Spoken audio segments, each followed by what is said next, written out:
بسم اللہ الرحمن الرحیم۔ السلام علیکم پیارے دوستو، سیرت النبوی کی ایک نئی ویڈیو کے ساتھ حاضر ہیں، اور اگر ابھی تک آپ نے ہمارا یوٹیوب چینل سبسکرائب نہیں کیا ہے تو لازمی سے سبسکرائب کر کے بیل نوٹیفیکیشن آن کر لیں تاکہ نئی آنے والی ویڈیو کا نوٹیفیکیشن آپ تک پہنچتا رہے۔ جزاک اللہ۔ اس زمانے میں عرب کا یہ دستور تھا کہ جب ان کے ہاں کوئی بچہ پیدا ہوتا تو وہ دیہات سے آنے والی دائیوں کے حوالے کر دیتے تاکہ دیہات میں بچے کی نشو و نما بہتر ہو اور وہ خالص عربی زبان سیکھ سکے۔ دائیوں کا قافلہ مکہ میں داخل ہوا، انہوں نے ان گھروں کی تلاشی شروع کی جن میں بچے پیدا ہوئے تھے۔ اس طرح بہت سی دائیاں جناب عبد المطلب کے گھر بھی آئیں، نبی کریم صلی اللہ علیہ وآلہ وسلم کو دیکھا، لیکن جب انہیں معلوم ہوا کہ یہ بچہ تو یتیم پیدا ہوا ہے تو اس خیال سے چھوڑ کر آگے بڑھ گئیں کہ یتیم بچے کے گرانے سے انہیں کیا ملے گا۔ اس طرح دائیاں آتی رہیں، کسی نے آپ کو دودھ پلانا منظور نہ کیا، اور کرتی بھی کیسے۔ یہ سعادت تو حضرت حلیمہ سعدیہ رضی اللہ تعالیٰ عنہا کے حصہ میں آنا تھی۔ جب حلیمہ سعدیہ رضی اللہ تعالیٰ عنہا مکہ پہنچی تو انہیں معلوم ہوا سب عورتوں کو کوئی نہ کوئی بچہ مل گیا ہے اور اب صرف وہ بغیر بچے کے رہ گئی ہیں، اور اب کوئی بچہ باقی نہیں بچا۔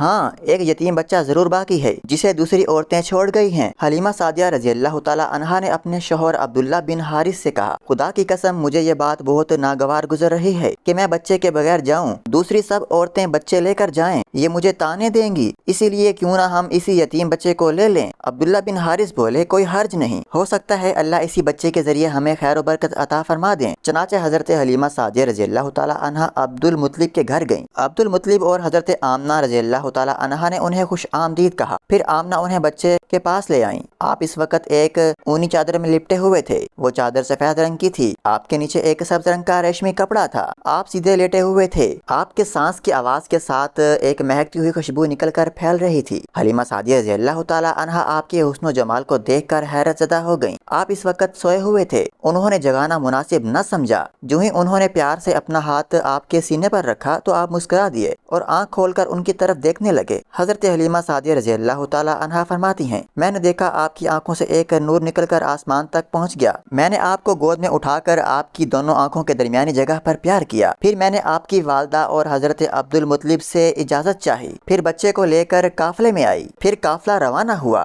حلیمہ سعدیہ رضی اللہ تعالیٰ عنہا فرماتی ہیں، میں اپنے کھچر پر سوار ہوئی، آپ کو ساتھ لے لیا، اب جو ہمارا کھچر چلا تو اس قدر تیز چلا کہ اس نے پورے قافلے کی سواریوں کو پیچھے چھوڑ دیا۔ پہلے وہ مریض ہونے کی بنا پر سب سے پیچھے رہتا تھا۔ میری خواتین ساتھی حیرانگی سے مخاطب ہوئیں، اے حلیمہ یہ آج کیا ہو رہا ہے؟ تمہارا کھچر اس قدر تیز کیسے چل رہا ہے؟ کیا یہ وہی کھچر ہے جس پر تم آئی تھی اور جس کے لیے ایک ایک قدم اٹھانا مشکل تھا؟ جواب میں نے ان سے کہا، بے شک یہ وہی کھچر ہے، اللہ کی قسم اس کا معاملہ عجب ہے۔ پھر یہ لوگ بنو سعد کی بستی میں پہنچے، ان دنوں یہ علاقہ خشک اور قحط زد تھا۔ حلیمہ سعدیہ رضی اللہ تعالیٰ عنہا فرماتی ہیں، اس شام جب ہماری بکریاں چر کر واپس آئیں تو ان کے تھن دودھ سے بھرے ہوئے تھے، جبکہ اس سے پہلے ایسا نہیں تھا، ان میں سے دودھ بہت کم اور بہت مشکل سے نکلتا تھا۔ ہم نے اس دن اپنی بکریوں کا دودھ نکالا تو ہمارے سارے برتن بھر گئے، اور ہم نے جان لیا کہ یہ ساری برکت اس بچے کی وجہ سے ہے۔ آس پاس کی عورتوں میں بھی یہ بات پھیل گئی، ان کی بکریاں بہت کم دودھ دے رہی تھیں، غرض ہمارے گھر میں ہر طرف ہر چیز میں برکت نظر آنے لگی۔ دوسرے لوگ تعجب میں رہے۔ اس طرح 2 ماہ گزر گئے۔ 2 ماہ ہی میں آپ چلنے پھرنے لگے۔ آپ 8 ماہ کے ہوئے تو باتیں کرنے لگے اور آپ کی باتیں سمجھ میں آتی تھیں۔ 9 ماہ کی عمر میں تو آپ بہت ہی صاف گفتگو کرنے لگے۔ اس دوران آپ کی بہت سی برکات دیکھنے میں آئیں۔ حلیمہ سعدیہ فرماتی ہیں، جب میں آپ کو اپنے گھر لے آئی تو بنو سعد کا کوئی گھرانہ ایسا نہ تھا جس سے خوشبو نہ آتی ہو۔ اس طرح سب لوگ آپ سے محبت کرنے لگے۔ پھر جب آپ 2 سال کے ہو گئے تو ہم آپ کو لے کر آپ کی والدہ کے پاس آئے۔ اس عمر کو پہنچنے کے بعد بچوں کو ماں باپ کے حوالہ کر دیا جاتا تھا۔ ادھر ہم آپ کی برکت